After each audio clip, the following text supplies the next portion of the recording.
Comment le pervers narcissique joue littéralement avec votre mémoire et vos souvenirs pour vous manipuler et vous faire croire ce qu'il veut. Bonjour à vous, ici Fabien Arnoux, votre coach pour vous extraire d'une relation toxique afin d'être libre et de vivre surtout une véritable renaissance et de créer la vie qui vous inspire vraiment. Avant d'aller plus loin, si vous n'êtes toujours pas abonné à cette chaîne YouTube, je vous invite maintenant à vous abonner et à cliquer sur la petite cloche de notification afin d'être tenu au courant de mes prochaines vidéos pour vous aider au quotidien à vous libérer le plus rapidement possible. Sachez que vous avez la possibilité de faire un test parfaitement gratuit pour vous permettre d'identifier si aujourd'hui vous êtes bien dans une relation avec un pervers ou une perverse narcissique. Et si vous avez besoin d'aller plus loin, il y a la possibilité de prendre rendez-vous pour une session diagnostic. On fera le point ensemble sur votre situation et on vous expliquera le moyen le plus rapide et le plus efficace pour maintenant définitivement vous libérer ou vous reconstruire. Bref, vivre une véritable renaissance. Vous avez les liens dans la description de cette vidéo. J'étais en train de regarder tout à l'heure une vidéo de David Laroche qui expliquait en fait comment nos perceptions peuvent être modifiées. En modifiant nos perceptions, finalement, nous transformons notre vie, que ce soit nos mémoires passées, que ce soit des situations actuelles. Et il faisait référence à une expérience scientifique qui a été faite sur un groupe d'individus où on avait récolté en amont des informations suffisamment précises sur leur passé et ils ont fait intervenir un groupe de personnes qu'ils ne connaissaient pas et qui, en leur redonnant des informations suffisamment précises sur des éléments de leur vie, ont pu induire une nouvelle mémoire. C'est-à-dire, par exemple, je récolte des informations sur vous, sur là où vous avez grandi, avec qui vous avez grandi, quel était le nom de votre meilleur ami, dans l'école dans laquelle vous étiez, et d'un coup j'arrive et je vous dis « Hey, tu te souviens pas, on était dans la même école ensemble ». Ah bon, non, je me souviens pas, je ne te connais pas. Si, c'était l'école Untel, dans tel village ou dans telle ville, dans telle classe, avec Madame Untel, j'étais toujours au fond de la classe, et il y avait, et c'est là où on met l'élément qui n'existait pas, et il y avait toujours cette bicyclette rouge sous le préau. La personne, au moment où on lui raconte ça, au départ, va être sceptique. Tiens, je me souviens pas. Mais les éléments qu'on lui rapporte sont tellement de la réalité de ce qu'elle a vécu, elle va commencer à se créer l'image d'une bicyclette rouge. Parce que ton cerveau va forcément, à un moment donné, créer les images. Et au fur et à mesure d'essayer, mais si, et d'insister, et de leur donner des éléments qui rendent complètement véridique l'histoire, et finalement la personne va commencer à intégrer une mémoire qui est en fait construite complètement et croire qu'effectivement il y avait bien une bicyclette rouge parce qu'elle va commencer à la voir dans son esprit alors qu'en fait ça n'existait pas. Et c'est fascinant d'entendre ça parce que ça veut dire quoi? Ça veut dire, et ça m'a tout de suite fait penser en fait au pervers narcissique, c'est que le pervers narcissique va tout le temps modifier en permanence la réalité pour te faire croire ce qu'il a envie de te faire croire, pour te faire dire ce qu'il a envie que tu dises, pour en fait te dire que ce n'est pas exactement ce qu'il a dit et c'est ça qu'il a dit. Et en fait, qu'est-ce que fait un pervers narcissique? Comment est-ce qu'il fait pour jouer avec ton cerveau? Et bien finalement, il utilise en permanence des éléments de la réalité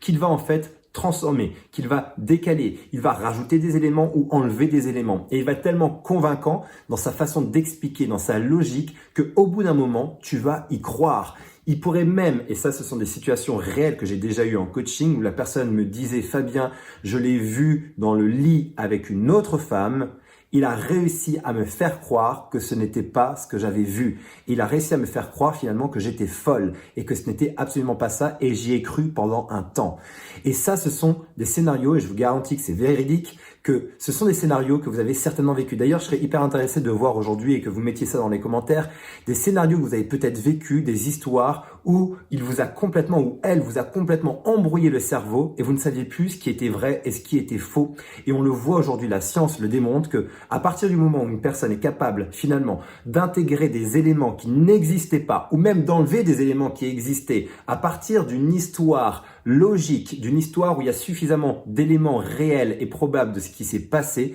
la personne va reconstruire en fait une nouvelle mémoire et cette mémoire en fait au départ est complètement faussée et ce n'est pas la réalité. Et c'est ça qui était hyper intéressant dans l'exemple de David Laroche par rapport au sujet qu'il était en train de traiter. Et moi, j'ai fait un lien immédiatement avec les pervers narcissiques et je me suis dit, mais en fait, c'est exactement ce qu'ils font. Ils jouent sur ce biais cognitif. Alors, ils le font instinctivement. Ils n'ont pas forcément lu d'études qui parlent de ça. Quoique, je pense que certains pervers narcissiques qui vraiment commencent à pratiquer l'art de la perversion narcissique et qui deviennent de plus en plus précis là-dedans vont bien évidemment se renseigner sur savoir comment faire pour augmenter leur capacité de manipuler les autres. Mais en tout cas, ce qui est hyper intéressant, c'est de prendre en compte ça, c'est que finalement, notre mémoire est faillible. Votre mémoire est faillible et les pervers narcissiques Et pervers narcissiques, bien sûr, vont jouer là-dessus sur cette capacité de notre esprit, de notre cerveau à aller créer, reconstituer des images pour finalement intégrer ce qu'ils ont envie d'intégrer dans votre esprit, enlever des éléments qui ne les arrangent pas. Par exemple, là,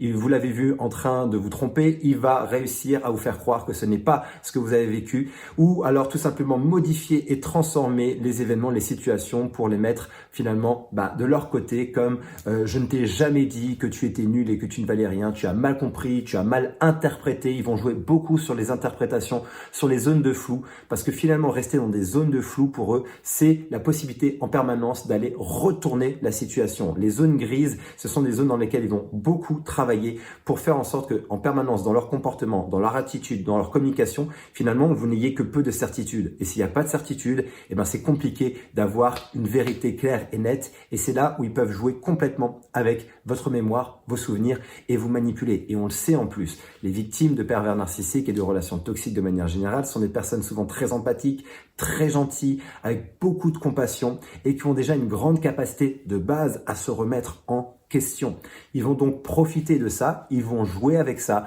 et lorsque le système est poussé au maximum, ça va jusqu'à ce qu'on appelle la dépersonnalisation. C'est-à-dire que la personne ne sait même plus qui elle est, ne sait même plus le vrai du faux, c'est complètement, elle pense qu'elle devient complètement folle. Et si aujourd'hui vous avez l'impression que vous devenez complètement fou, complètement folle face à une personne parce que votre mémoire est constamment chamboulée, c'est à chaque fois c'est pas ce que j'ai dit, c'est pas comme ça que ça s'est passé, tu as mal compris, tu as mal interprété, il est fort probable aujourd'hui que vous êtes face à une personne qui est en train tout simplement de vous retourner la tête, de jouer avec votre cerveau, et il faut faire extrêmement attention. Donc le moyen et l'outil que je vous propose de mettre en place pour tout simplement vérifier et valider que oui, vous n'êtes pas folle, oui, vous n'êtes pas fou, que oui, c'est bien ce qui s'est passé, c'est de prendre l'habitude maintenant d'avoir un cahier, de noter régulièrement ce que vous êtes en train de vivre. C'est un cahier intime, c'est un cahier qui vous permet de retracer les événements, les situations de votre journée pour que quand la personne vous dit « non, c'est pas ce qui s'est passé, c'est pas ce que tu as vu » et joue avec votre cerveau, vous avez tout de suite la possibilité de revenir à ça parce que ça, vous l'avez écrit le jour même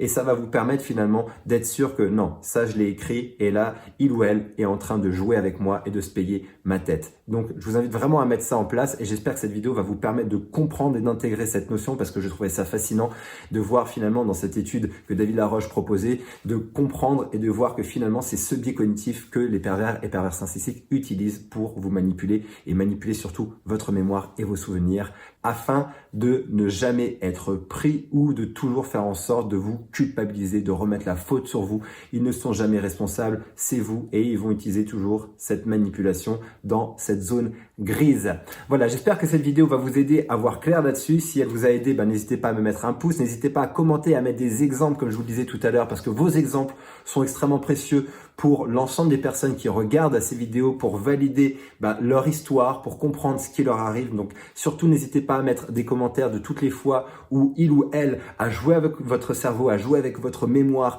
a joué avec vos souvenirs en manipulant tout ça et a commencé à vous faire passer pour folle ou pour fou alors que finalement vous aviez raison. N'hésitez pas également à partager cette vidéo à quelqu'un qui a besoin d'entendre cette information. Et comme vous le savez, si vous avez besoin d'aller plus loin, n'hésitez pas à prendre rendez-vous pour une session diagnostic. Je vous dis à très bientôt et d'ici ma prochaine vidéo ou mon prochain audio, surtout souvenez-vous et rappelez-vous, quoi qu'il arrive, vous méritez d'être aimé, vous méritez d'être heureuse et d'être heureux et je vous dis à très bientôt.